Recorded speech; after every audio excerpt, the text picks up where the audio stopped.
आपका उदाहरण नंबर यानी विविध का है, ये विविध का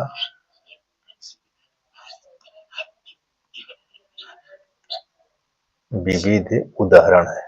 ठीक है, तो इसमें उदाहरण में ये लिखा है कि ये आपका 26 नंबर XY तल में सभी मात्रक सदिश लिखिए।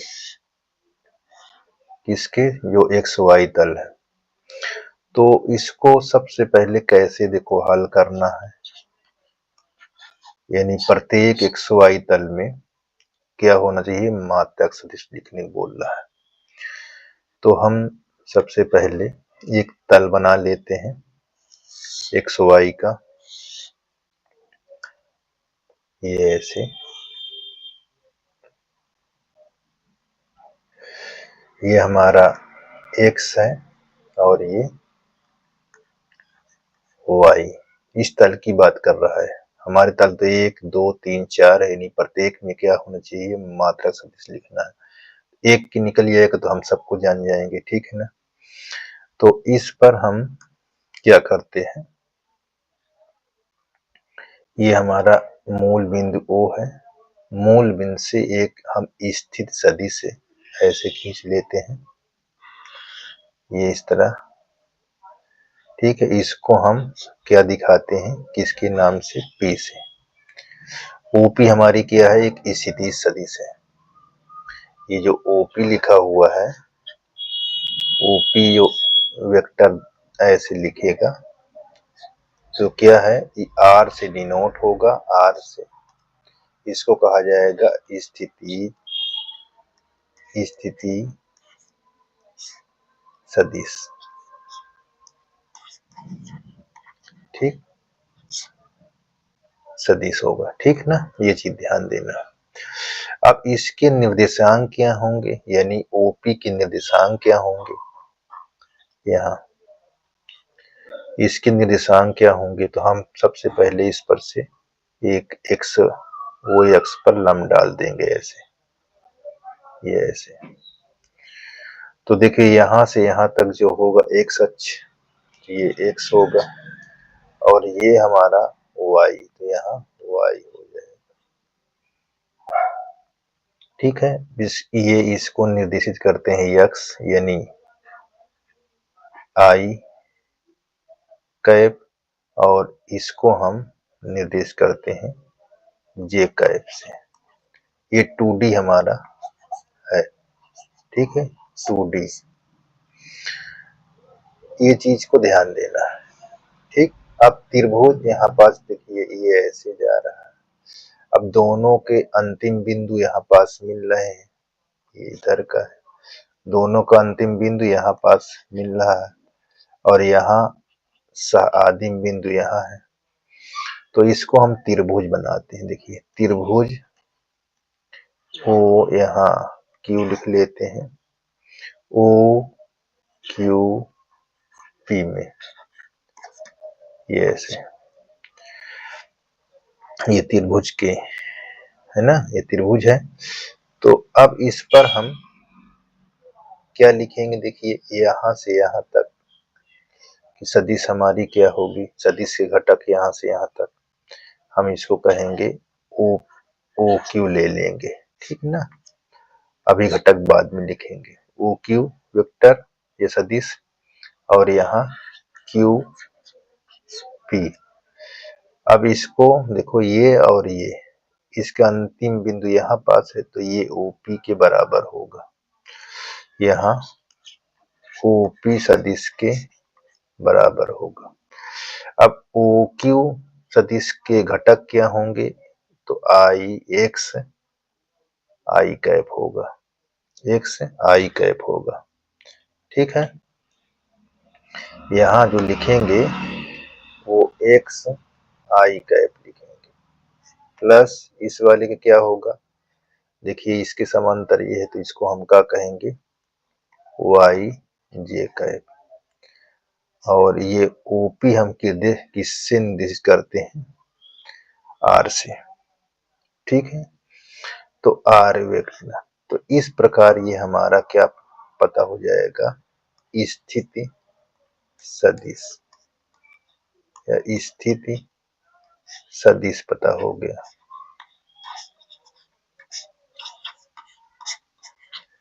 ये पता हो गया स्थिति सदिश। ठीक, अब इसको हम अभी थोड़ी देर के लिए समीकरण का नाम 1 देते थे, ये चीज को ध्यान देना। अब थोड़ा सा एक डायग्राम और बनाते हैं, देखो कैसा। एक डायग्राम हम बनाते हैं, ध्यान देना है।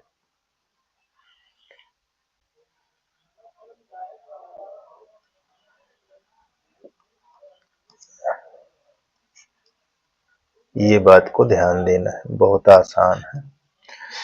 अब इस पर हम एक मात्रक त्रिज्या लेकर यहाँ पास एक वृत्त खींचते हैं। कितना? एक मात्रक या एक इकाई लेकर, मात्रक ना लिखें, एक इकाई, एक इकाई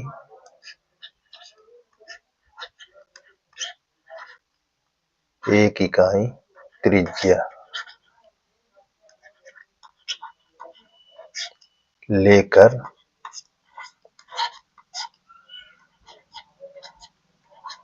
वृत्त खींचते हैं। ठीक है ना?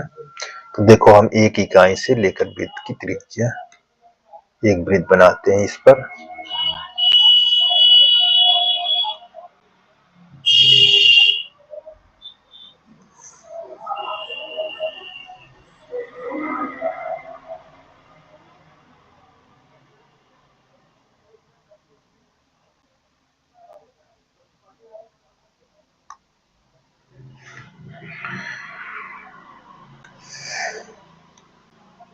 इसको हम मिला देते हैं और इसको यहां से ऐसे मिला देते हैं। कितनी लेकर त्रिज्या? एक इकाई, यहाँ, और इसको यहां से ये मिला दिया।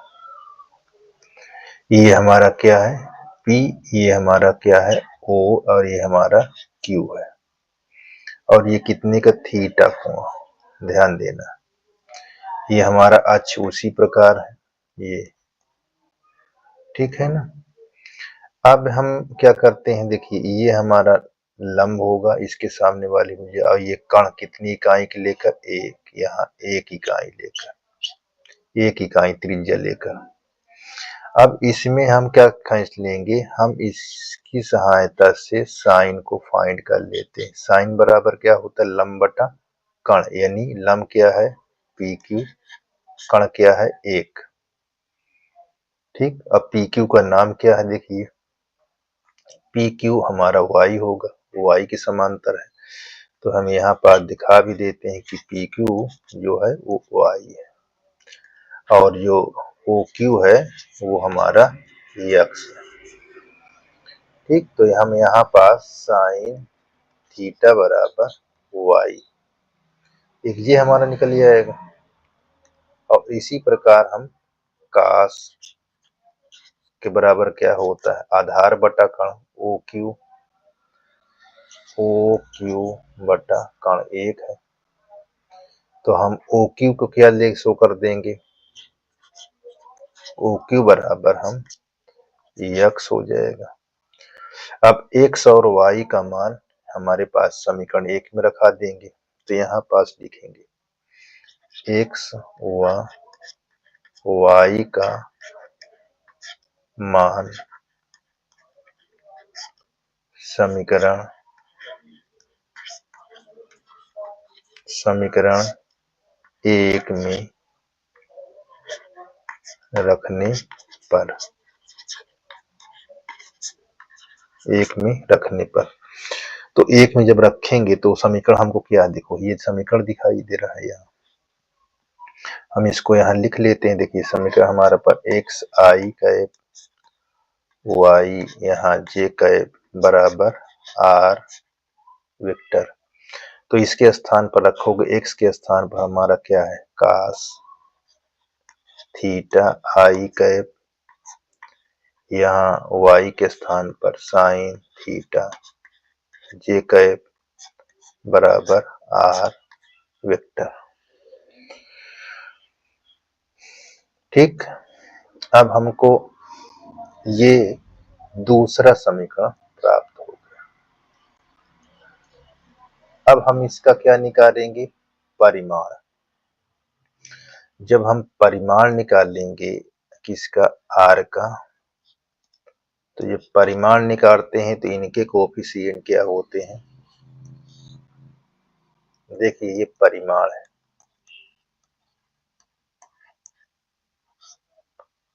r सदिश का परिमाण है, यहाँ r सदिश का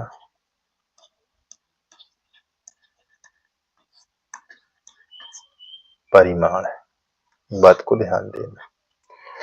तो इनके कोफिशिएंट को ले लेते हैं, यानी ये cos स्क्वायर और ये साइन स्क्वायर।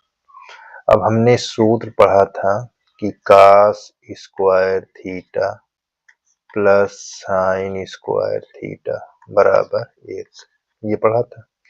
तो इसका कुल मिला के कितना हो गया? ये अंडर रूट 1 और 1 का हमारे पास एक का वर्गमूल 1 ही होता है।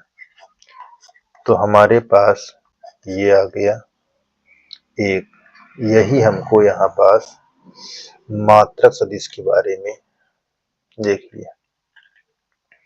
ये एक्स वाई तल में सभी मात्रक सदिश लिखिए। तो देखो हमने यहाँ पास मात्रक सदिश है, ये देखो मात्रक सदिश है, ये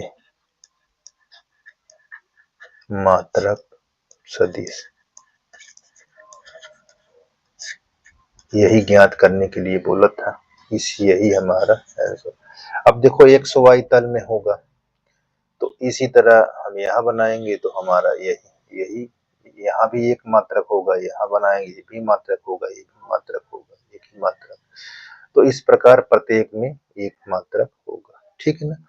आप ऐसे इसको हल कर सकते हैं, किसी प्रकार की दिक्कत नहीं। देख लीजिए, ठीक है। इस तरह आपको 2 चित्र बनाना पड़ेगा और बहुत इंपॉर्टेंट है, इस बात को ध्यान दीजिए। इसी प्रकार आपको हल करना है। ठीक, धन्यवाद।